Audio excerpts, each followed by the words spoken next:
एक तो कह रहा सर पैथोलॉजी भी पढ़ा दीजिए। पैथोलॉजी डॉक्टर डॉक्टर पढ़ाता है सर, टाइफाइड HIV जांच करता है, डिस्पेंसरी खोलेगा तू? फालतू कमेंट नहीं करो बाबू, चलो अभी स्टार्ट करते हैं हम लोग। कल कहाँ तक पढ़ाए थे? आप कमेंट में केवल अपनी डाउट्स पूछा कीजिए। आपके कहानी सुनने के लिए कमेंट नहीं दिए हैं, कमेंटवा का सर्वर पे पैसा कटता है, आपको पता है? कमेंट करते हैं वो, जिस तरह से किसी को व्हाट्सएप पे कैसे मैसेज करते हैं, आपका डाटा खत्म होता है ना, वैसे सर्वर पे कंजम्पशन होता है। फालतू कमेंट नहीं किया कीजिए, एक तो पढ़ने का मन नहीं करता है, आप पढ़ाई से रिलेटेड कमेंट कीजिए। कल बताए थे कहाँ तक हम? पता नहीं कहाँ बताए थे, नदियों के बारे में बता रहे थे हाँ? युवावस्था प्रौढ़ावस्था।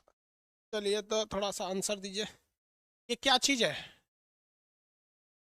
ये क्या है? नदियाँ इसे क्या बनाई है?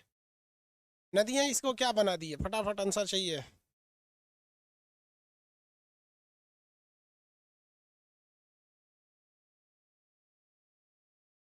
डेल्टा कौन बोल रहा है रे बकलो? भी आकार की घाटी दिख रहा है, रेपिडो, वेरी गुड। छिप्रिका, रेपिडो या छिप्रिका है ये?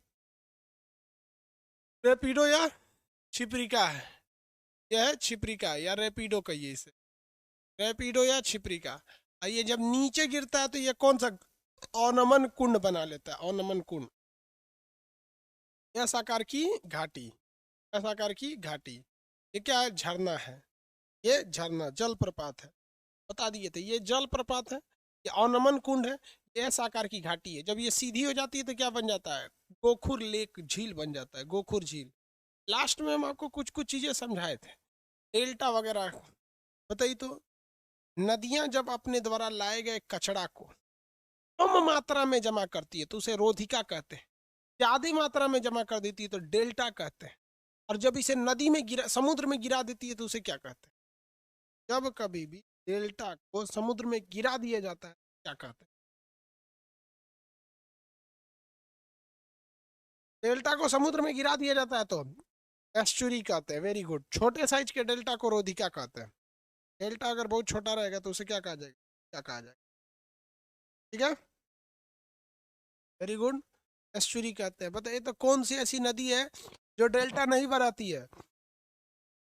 कौन सी नदी है जो डेल्टा नहीं बनाती? आंसर दीजिए।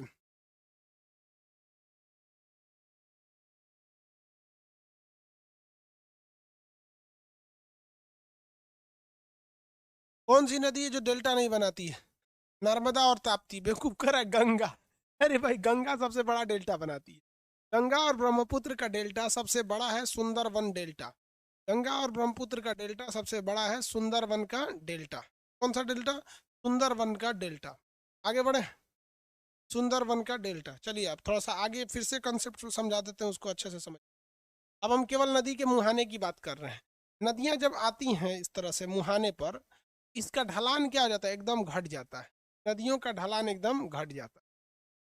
नदियों का ढलान घटने के कारण ये कई सारे छोटी छोटी इसमें बढ़ जाती हैं, शाखाओं में बढ़ जाती हैं। इन प्रत्येक शाखाओं को हम क्या कहते हैं?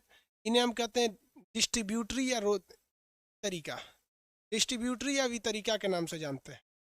डिस्ट्रीब्यूटरी या वितरिका का, जब कभी भी वितरिका एक ही पास हो जाता है, ज्यादा नहीं फैल पाता है, तो ये लगता है किसी का पंजा है। देखिए तो लग रहा है किसी का पंजा है, इसमें मच्छर चल देता है ना तो गोला बन जाता है। देखिए तो, ये किसी पक्षी का पंजा लग रहा है कि नहीं लग रहा है? लग रहा है कोई मुर्गी उर्गी का पंजा है। तो जब कभी भी डेल्टा जो होता है, ये सब तो डेल्टा ही है ना बाबू। इसमें जो कचरा भर दिए, लाल रंग का कचरा भर देते हैं, ये सब क्या है? ये डेल्टा है। डेल्टा है कि नहीं है? अभी नहीं है। ऑफलाइन में समझे में नहीं आता हाँ या ना। ऑनलाइन ऑफलाइन रहता ना तो स्टेजवा पे बैठा रहता है तो दो चार टोकन में नोच लेते। लेकिन अभी खुलने का कोई चांस नहीं है। कोरोना देख रहा है मच्छर कहीं का तुम।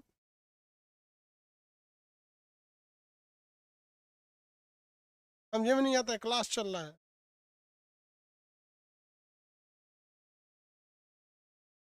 देखिए, ऐसा डेल्टा जो होता है, अब देखिए अब आपको लग रहा होगा कि लग रहा है बत्तख उत्तख का पैर है। लग रहा है बत्तख का पैर है, लग रहा है। तो जो ब्लू कलर वाला एरिया हो तो पानी निकल गया वहां से, ब्लू कलर वाले एरिया में से क्या निकल गया? पानी। ये छोटी छोटी वितरिकाओं से क्या निकल गया? पानी निकल गया यहाँ से भी छोटी वितरिका से क्या निकल गया? पानी। और ये सब क्या बना लिया है? डेल्टा बना लिया है। तो ऐसा डेल्टा जो लगता है पक्षी के पैर का जैसे है, उसे हम लोग कहते हैं पक्षीपाद डेल्टा। कौन सा? पक्षीपाद डेल्टा। संस्कृत में या हिंदी में पैर को क्या कहा जाता है? पाद कहा जाता है। पक्षीपाद डेल्टा कहा जाता है। ये कैसा डेल्टा है? पक्षीपाद डेल्टा। कौन सी नदी बनाती है? तो अमेरिका की मिसिसिपी नदी। अमेरिका की मिसिसिपी नदी का जो डेल्टा है वो पक्षीपात डेल्टा है। कैसा है? पक्षीपात। जबकि अगर आप गंगा और ब्रह्मपुत्र का डेल्टा देखेंगे तो गंगा ब्रह्मपुत्र का डिजाइनिंग ही अलग है। गंगा इस तरह से आएगी, इस शेप में गंगा, और इधर चली जाएगी, एक इधर चली जाएगी, और इसके बीच में जो डेल्टा बनेगा वो बहुत बड़ा साइज का डेल्टा बनेगा।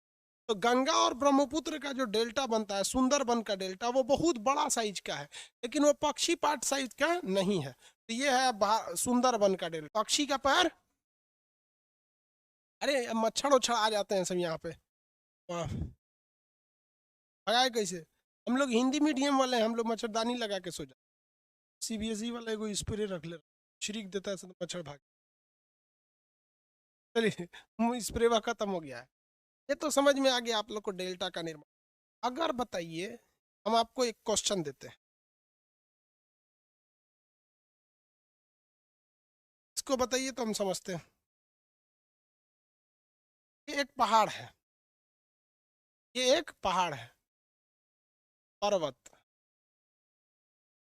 आप बताएंगे ये नदी डेल्टा बनाएगी या एस्चुरी बनाएगी, या दोनों बनाएगी? आंसर।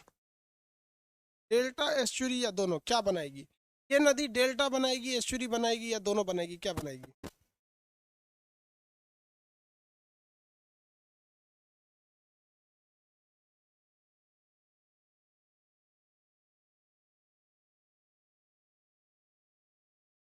क्या बनाएगी भाई? दोनों। Very good. क्या बनाएगी? दोनों बनाएगी।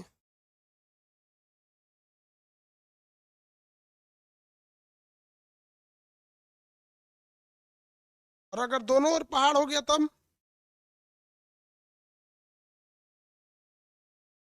अगर पर्वत दोनों ओर हो गया, यहाँ भी हो गया पर्वत, तब? अब बताइए तो, अगर दोनों ओर पर्वत हो गया तब?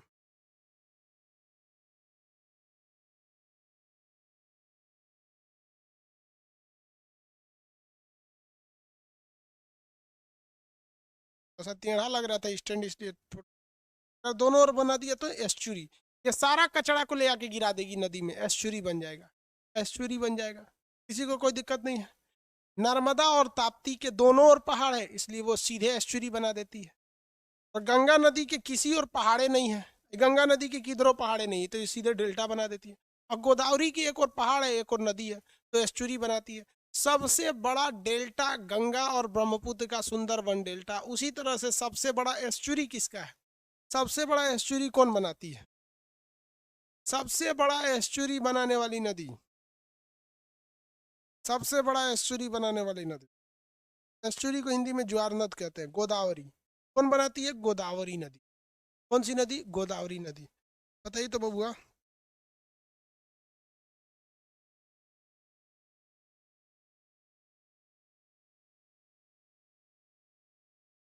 ये जो छोटे साइज का रेड कलर दिख रहा है, ये आपको दिख रहा होगा, छोटे साइज का रेड कलर, ये डेल्टा है कि क्या है? ये जो छोटका कलर का रेड कलर दिख रहा है, क्या हम इसे डेल्टा कहेंगे? ये जो छोटे कलर का रेड कलर का दिख रहा है, क्या ये डेल्टा है? हाँ, इसे क्या कहेंगे हम लोग? डेल्टा नहीं है वो, रोधिका है। Very good. छोटे साइज का डेल्टा रहता है तो इसे रोधिका कहा जाता है। छोटे साइज का डेल्टा को हम लोग क्या कहते हैं? रोधिका। छोटे साइज का डेल्टा रोधिका कहलाता है। होशियार है सब, समझ गया। नदी में कोई दिक्कत है? हाँ, चलिए दूसरा चीज नदी के बारे में। नदी जहां से स्टार्ट होती है, नदी जहां से स्टार्ट होती है, उसे हम लोग कहते हैं ओरिजिन। जिसे हम लोग कहते हैं उद्गम, और जहां नदी इंड कर जाती है, इंड, उसे हम लोग कहते हैं माउथ, माउथ, मुहाना, मुहाना। अब इस ससुरा जितना कांड होता है ना सब मुहाने पे ही होता है, जितना कांड होता है मुहाने पर होता है। चाहे वो डेल्टा बनेगा मुहाना पे ही बनेगा, छोटा साइज का डेल्टा बना तो वो क्या हो गया, रोधिका हो गया, रोधिका। बड़ा हो गया तो डेल्टा, उलाट दिया ले जाके तो एस्चुरी, क्या हो गया, एस्चुरी। यही सब होता है। डेल्टा ससुरा पक्षीपात डेल्टा मिसिसिपी नदी बनाती। अब एक चीज क्वेश्चन पूछता है कि जो मुहाना है, मुहाने पर नदियां पतली हो जाती हैं कि चौड़ी हो जाती है, ये बताइए। मुहाने पर नदियां पतली या चौड़ी, आंसर दीजिए तो। मुहाने पर नदियां पतली होंगी कि चौड़ी होंगी? मुहाने पर नदियां पतली हो जाती हैं कि चौड़ी हो जाती हैं? चौड़ी हो जाएगी, वेरी गुड, गुड, चौड़ी हो जाती है। सीबीएसई वाला को चौड़ा लिखाइए नहीं दे रहा है, लार्ज। एट मुहाना नदी बिकम लार्ज, एट मुहाना नहीं, एट द एंड पॉइंट, यानी लोअर कोर्स, माउथ, लार्ज हो जाती है। ससुरा कहीं ना कहीं ये क्वेश्चन पूछ डालेगा कि नदियां जब मुहाने पर जाती हैं तो चौड़ा होने जाती हैं, अचानक से क्या हो जाती है, चौड़ा हो जाती है। तो सबसे चौड़ा कौन होगा, पूछ सकता है कि नहीं पूछ सकता है? आप बताइए मित्रों, पूछेगा कि नहीं? सबसे चौड़ा कौन होगा? जिस तरह से नदियों के जमा पर डेल्टा कहते हैं, तो सबसे बड़का डेल्टा सुंदरबन का डेल्टा, पक्षीपात डेल्टा मिसिसिपी का डेल्टा, सबसे बड़का एस्चुरी गोदावरी का एस्चुरी, उसी तरह सबसे बड़का मुहाना। बोल बउआ, पूछेगा कि नहीं बोलेगा? बताइए, सबसे चौड़ा मुहाना किस नदी का है? सबसे चौड़ा मुहाना किस नदी का है? अमेजन? गलत। सबसे चौड़ा मुहाना बता सकते हैं? सबसे चौड़ा मुहाना, वेरी गुड, एक दो लड़कों ने सही बताया। ओब नदी का मुहाना, वेरी गुड। ओब नदी रूस में है, गंगा बोलता है। ओब नदी का मुहाना रूस में स्थित है, ओब नदी का मुहाना। अब लड़का नक्शा पढ़ा होगा सब, जो लड़का केवल नक्शा में पढ़ा है उसको तो हम ओब नदी दिखाई ही नहीं है, और जब ये यहाँ पढ़ा है उसको हम सब दिखाएंगे। देख बबुआ, यहाँ देख लो, दिख रहा है आप सबको? यहाँ है ओब नदी, हम अंडरलाइनिंग बाउंड्री बना देते, ये रूस है,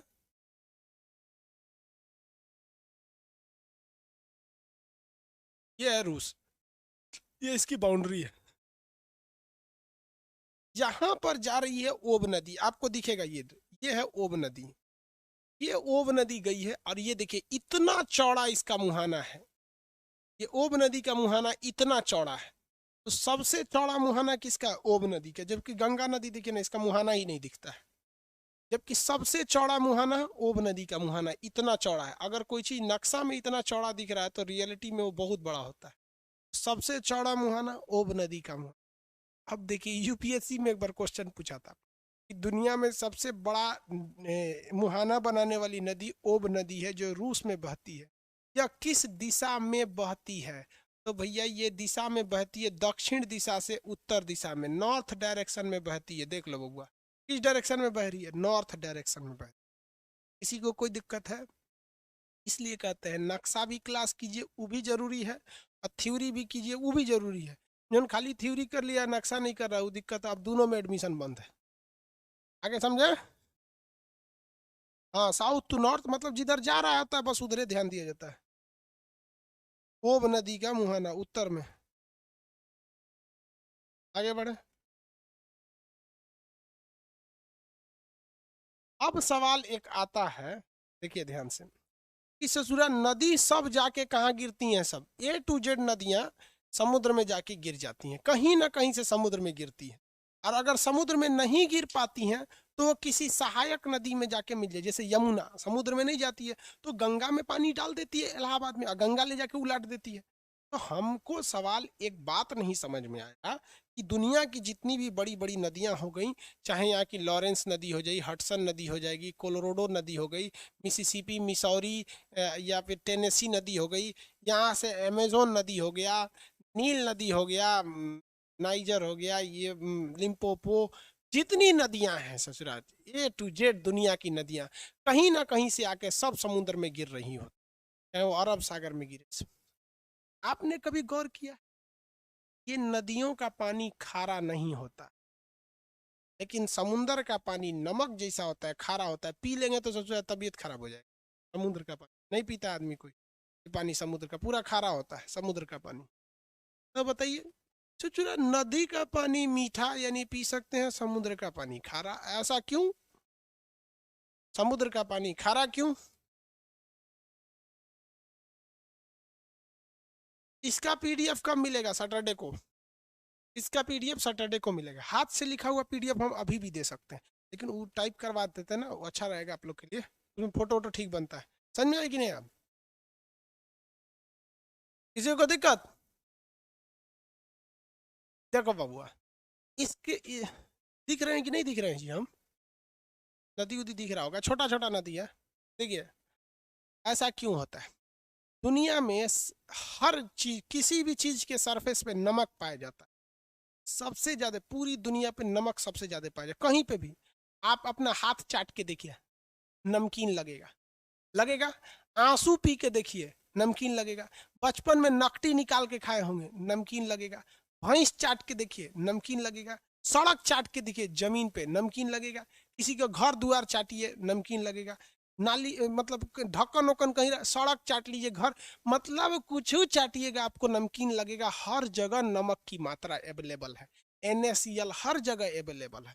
अब देखिए कहीं पे आप 20 दिन नहाइए मत, उसका चाटिए, देखिए एकदम नमकीन लगिएगा। समझ में आ रहा है कि नहीं आ रहा है? हर जगह नमक की मात्रा अवेलेबल।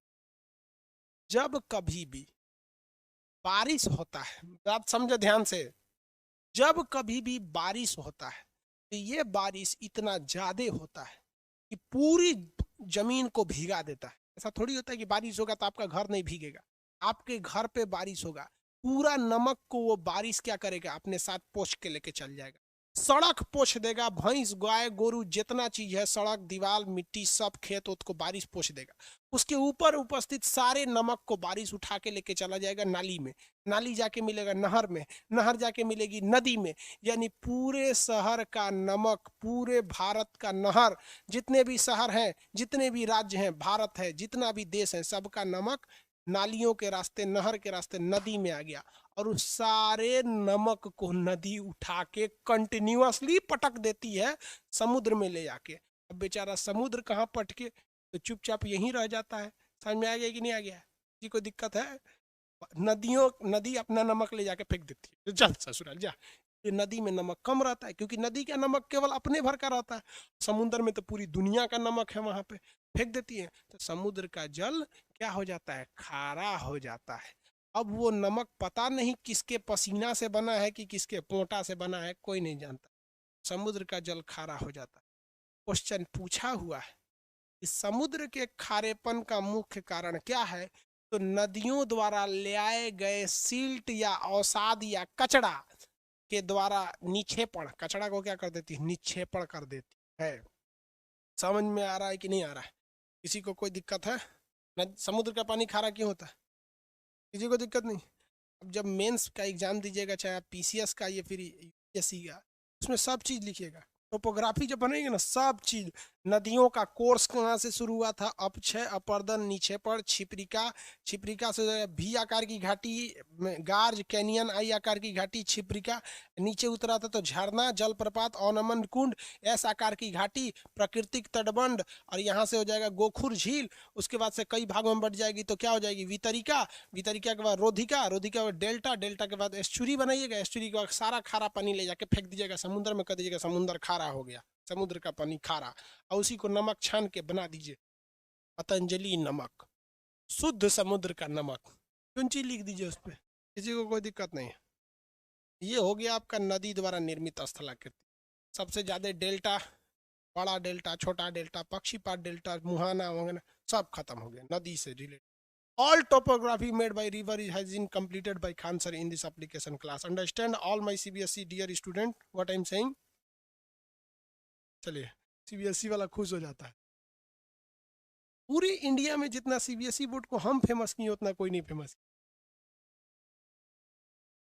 आगे देखते हैं। सीबीएसई वाला कहता है सर इंग्लिश में पीडीएफ दीजिए, उसको ट्रांसलेट कर लो गूगल में डाल के। आगे बढ़े।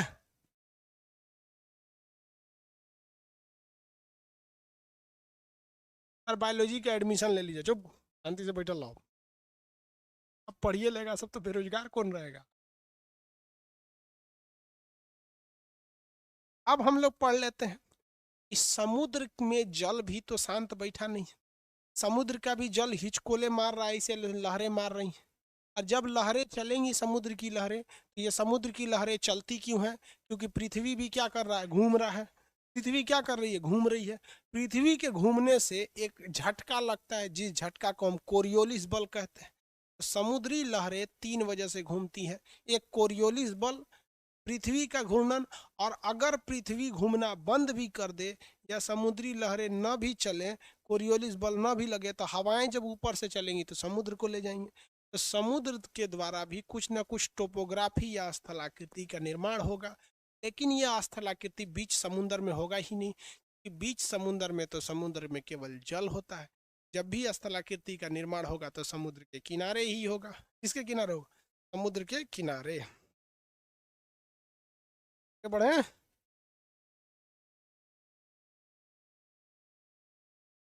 देखिए, समुद्र द्वारा निर्मित स्थलाकृति देखते हैं। इसके द्वारा समुद्र द्वारा निर्मित स्थलाकृति देखिए, मान लीजिए ये हमारी भूमि है।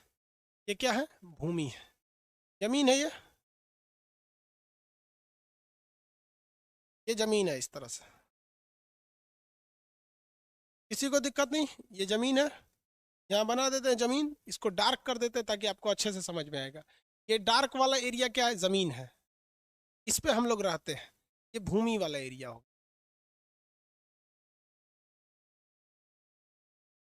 देखिए, और इधर वाला एरिया जो है वो समुद्र है, नीचे वाला एरिया जो है वो समुद्र है। ये जो ब्लैक वाला एरिया है ये सब क्या है? भूमि है। यहाँ बना देते हैं।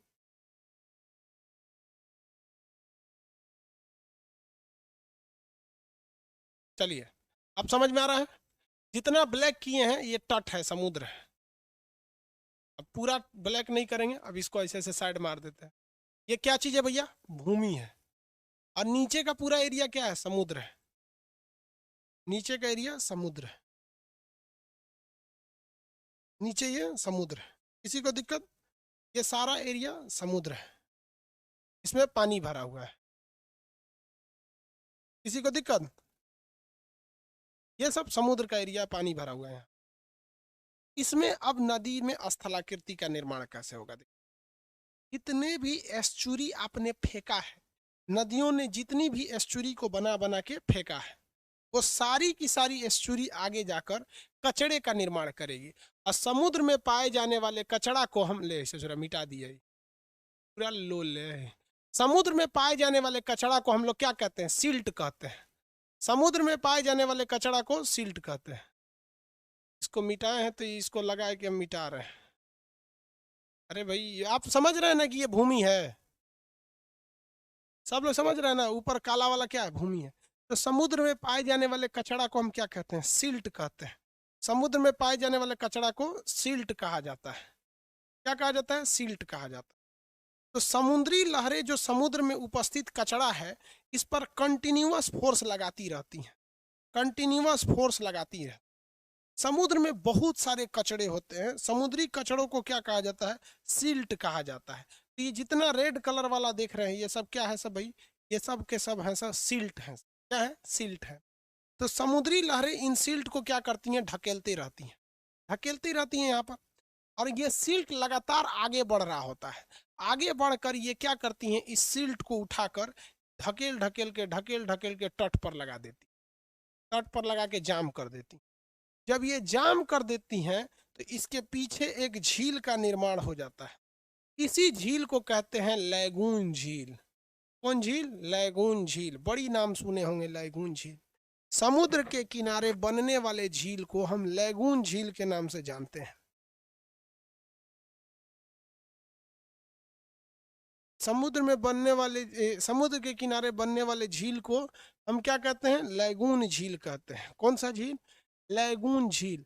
अब आप बताइए, क्या राजस्थान में लैगून झील पॉसिबल है? नहीं है। लैगून झील केवल वहीं पॉसिबल है जो समुद्र के किनारे हैं, अर्थात भारत के 9 राज्य समुद्र के किनारे हैं। किनारे लगने वाले झील को हम लैगून झील कहते हैं। अब हम आपसे, ये चीज क्या चीज है? सिल्ट है। ये क्या है? सिल्ट। सिल्ट। अब आपसे क्वेश्चन पूछते हैं, लैगून झील के निर्माण किससे होता है? लैगून झील का निर्माण किससे होता है? सिल्ट से होता है या लहरों से होता है? लैगून झील का निर्माण सिल्ट से होता है या लहरों से होता है? यूपीएससी का क्वेश्चन है। लैगून झील का निर्माण सिल्ट से होता है कि लहरों से होता है? आंसर चाहिए। I want answer. लैगून झील का निर्माण सिल्ट से होता है या लहरों से होता है? Both. Not both, only one answer. केवल एक आंसर चाहिए, एक, केवल एक आंसर। सिल्ट से? गलत। सिल्ट से नहीं होता है, लहरों से होता है। देखिए, अगर ये सिल्ट जो है, अगर लहर नहीं आएगी तो सिल्ट जहां था वहीं रह जाएगा। सिल्ट जहां था वहीं रह जाएगा। अब आप एक सवाल पूछेंगे कि लहरें क्या कर ली हैं अगर सिल्ट ना रही तो? है कि नहीं? अगर सिल्ट नहीं रहेगा तो लहर क्या कर लेगी? लहर बहुत कुछ कर लेगी। समुद्री लहरें जब आएंगी तो सिल्ट को बकोटते हुए चलेंगी, ऐसे सिल्ट को ऐसे बकोटते हुए चलेंगी। तो जब ये सिल्ट को बकोट लेंगी, बकोटने का मतलब समझते हैं? इरोजन करना, अपर्दन करना। तो समुद्री लहरें अपने साथ कुछ कुछ सिल्ट को लेकर आएंगी बकोटते हुए, और यही बकोटा हुआ सिल्ट ले आके छपाक से किनारे फेंक देंगी। और अगर उससे पानी घिर गया तो उस घिरे हुए झील को कहते हैं लैगून झील। समझ में आ गया? भारत का सबसे बड़ा लैगून झील बताइए कौन सा है? अरे भाई, बिहार में तो होगा ही नहीं, समुद्र के किनारे थोड़ी है, हरियाणा में भी नहीं होगा, वही 9 राज्य में होगा। भारत का सबसे बड़ा लैगून झील चिल्का झील। वेरी गुड, उड़ीसा में। चिल्का झील उड़ीसा में है। सबसे बड़ा लैगून झील चिल्का झील उड़ीसा में। चिल्का झील उड़ीसा में। अब एक बात बताइए, लैगून झील खारा होगा या मीठा होगा? लैगून झील का पानी खारा होगा या मीठा होगा? तो लैगून झील का जो पानी है, गुड, खारा होगा। अरे बकलवा, समुंदर के ना पनिया है, नीचवा से रिस के तो जेबे करेगा, कहता है मीठा पानी होगा। इनके अब्बा ले आके में मीठा पानी डालेंगे, कहीं का बोलता है कि मीठा पानी होगा, पूरा पैदल है दिमाग से। देखिए कैसा पानी होगा? खारा पानी होगा लैगून झील का। अब ये लैगून झील बड़े काम के होते हैं। आप कहेंगे कि सर ये लैगून झील से काम कौन सी करा लेंगे हम लोग, ये बड़े काम के होते हैं। तो देखिए, काम इनका बहुत अच्छा खासा।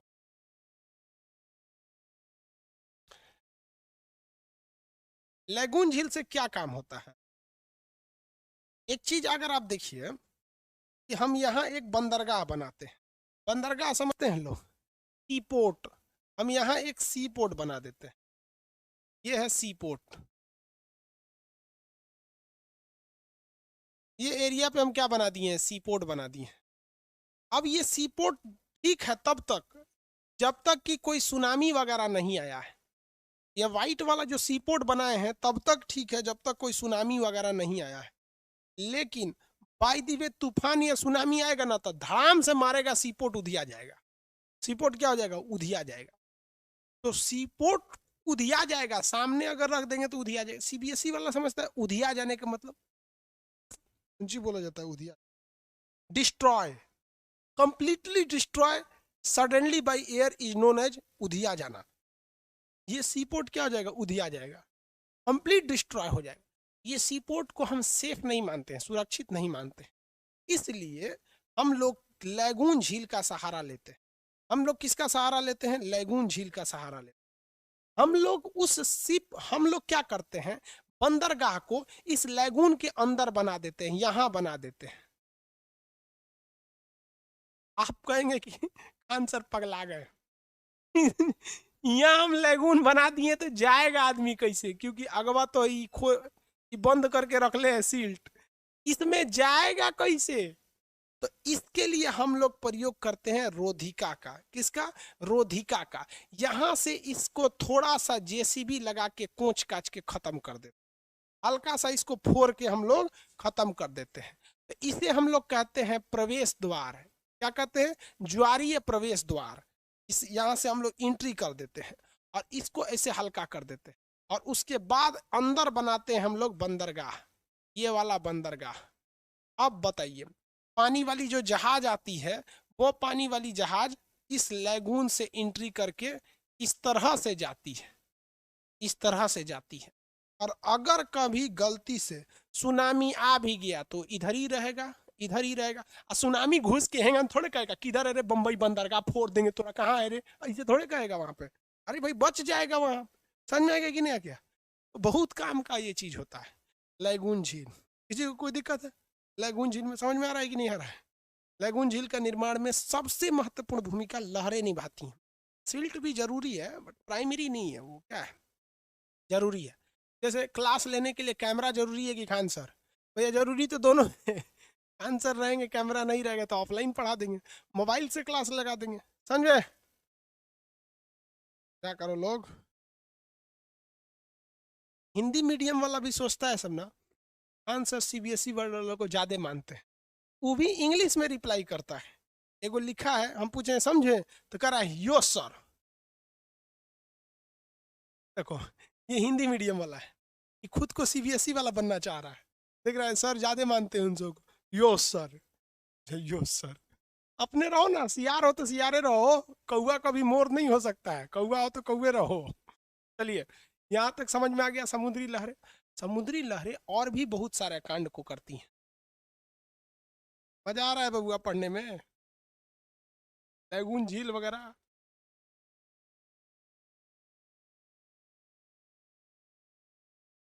पढ़ाई बड़ी इंटरेस्टेड चीज है रे बाबू। समुद्री लहरें और चीज का निर्माण करती। समुद्री लहरें जो होती हैं, अगर समुद्र के तट पर कोई पहाड़ खड़ा है, सपोज कीजिए यहाँ कोई पहाड़ खड़ा है इस तरह से, तो ये लहरें क्या करेंगी, इस पहाड़ को काट देती, इस पहाड़ को क्या करती हैं, काट देती, और इसके अंदर जो है गुफा बना देती। क्या करती हैं, काट के इसके अंदर गुफा बना देती, इस शेप में क्या करती हैं, गुफा बना देती। तो इससे फायदा क्या होता है कि काट काट के नदियां इसके अंदर क्या करती थी, गुफा बना देती। तो इस शेप में बन जाता है आपका लहर। ऊपर ऊपर वाली जमीन को बना देते हैं अच्छा से, काला करना भाई।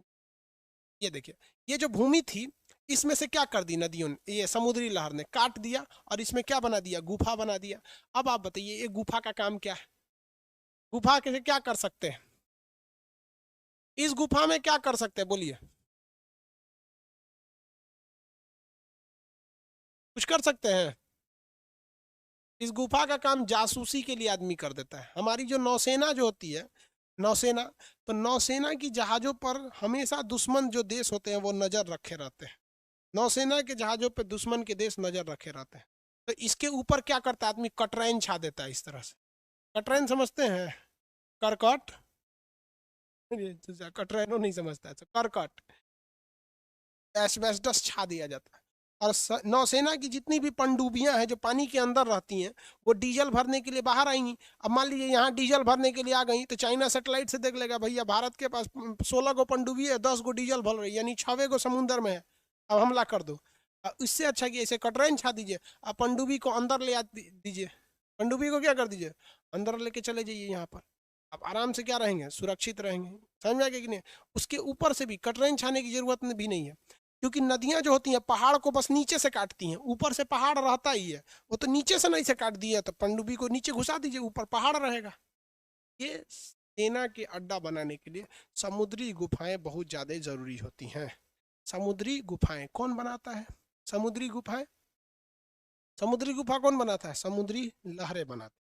समुद्र में जितनी आकृतियां बनती हैं वो सारी आकृति कौन बनाती है? समुद्र की लहरें बनाती। चाहे वो लैगून हो, क्या चीज हो, लैगून हो या फिर गुफा हो। अब देखिए, समुद्र की लहरें कहीं कहीं पर इतना ज्यादा कचरा जमा कर देती है ना, बहुत ज्यादा कचरा जमा कर देती हैं, बालू वगैरह बहुत ज्यादा जमा कर देती हैं, जिस वजह से वहां पानी ज्यादा नहीं पहुंच पाता है।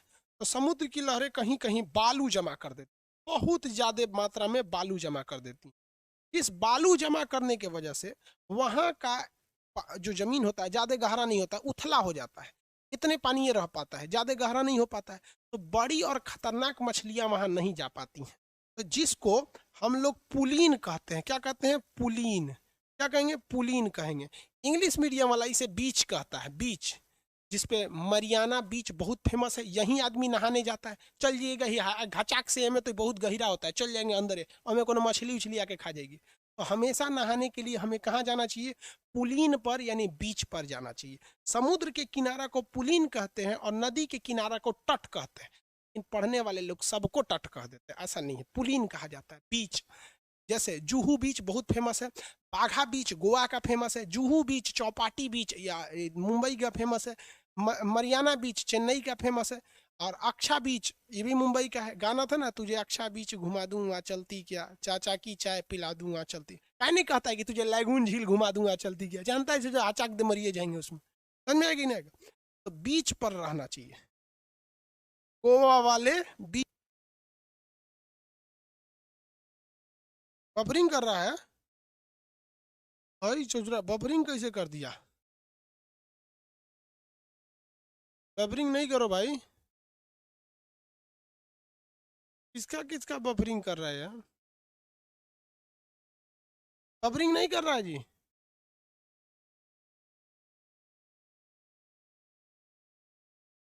बफरिंग नहीं कर रहा है, ठीक हो गया।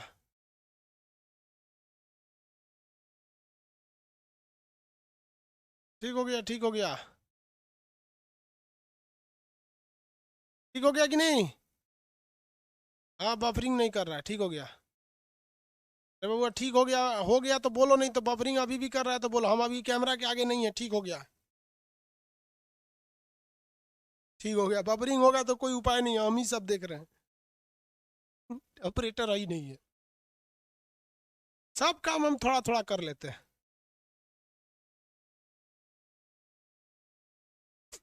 हमको किसी काम से डर नहीं लगता है, बस एक बार जब घर वाला कहता है बाबू ब्याह कर देते हैं, बहुत से डर लगता है, पता नहीं कौन है खोपड़ी की। समझ आ रहा है कि नहीं यार? आगे देखते हैं, इतना समझ में आ गया समुद्री लहरों द्वारा निर्मित स्थलाकृति। अब हम आपको पढ़ाएंगे पवन द्वारा स्थलाकृति, क्योंकि याद कीजिए जब हम आपको टोपोग्राफी पढ़ा रहे थे, आपसे हम बताए थे इस बात को कि जो टोपोग्राफी होता है, टोपोग्राफी ऐसे नहीं, ऐसे लिखते हैं ग्राफी, क्योंकि अब थोड़ा ज़्यादा अच्छा लग रहा है। ये क्या है? हिंदी और इंग्लिश, इंग्लिश है स्थलाकृति टोपोग्राफी। तो इसमें बताए थे कि आपको रिवर टोपोग्राफी बताएंगे, साथ ही साथ आपको समुद्री लहरों द्वारा बताएंगे, समुद्र द्वारा निर्मित स्थलाकृति। इसके बाद आपको बनाएंगे बर्फ द्वारा निर्मित स्थलाकृति, जिसे हम लोग बर्फ, बर्फ कैसे लिखाएगा जी? हिम लिख देते हैं, हिम, समझ जाइएगा लो, आइस, बर्फ याद नहीं आ रहा है कैसे। बर्फ द्वारा निर्मित स्थलाकृति बताएंगे, पवन द्वारा निर्मित बर्फ द्वारा, अरे, और भूमिगत जल द्वारा, भूमिगत जल मतलब अंडरग्राउंड वाटर, बर्फ द्वारा, और कौन सा था? पवन द्वारा। तो 5 टाइप का था, हम आपको 2 टाइप पढ़ा दिए, नदी और समुद्र वाला पढ़ा दिए। अब कल हम आपको भूमिगत पढ़ा देंगे, भूमिगत जल द्वारा निर्मित स्थलाकृति पढ़ा देंगे, और बर्फ और पवन द्वारा फिर आगे बता देंगे। टोपोग्राफी कंप्लीट हो जाएगा, आपका क्वेश्चन नहीं छूटेगा। ठीक है, आज के लिए इतना ही। सर्वर पर लोड बढ़ते जा रहा है, इस वजह से अचानक बैठ जाएगा, फिर ज्योग्राफी वाला क्लास में दिक्कत हो जाएगा। ठीक है, एक्चुअली एडमिशन रोक दिए थे सब, हल्ला करता है सर एडमिशन ले लीजिए, कोनो कहेगा सर हमारी 3 गो गर्लफ्रेंड का हो गया, 2 गो छूटले रह गई, सब एडमिशन दिला दीजिए, एडमिशन ओपन कीजिए। कोनो कहेगा कि हमारा ये छूट गया, वो छूट गया, अजब हाल है। जब भी बैच शुरू हो, अपने भैया भाभी चाचा चाची सब लोग को बोल दिया कि एडमिशन होने वाला, जल्दी ले लीजिए, बीच में आने के बाद सर्वर डिस्टर्ब हो जाता है। आज के लिए इतना ही, कल की टोपोग्राफी कल के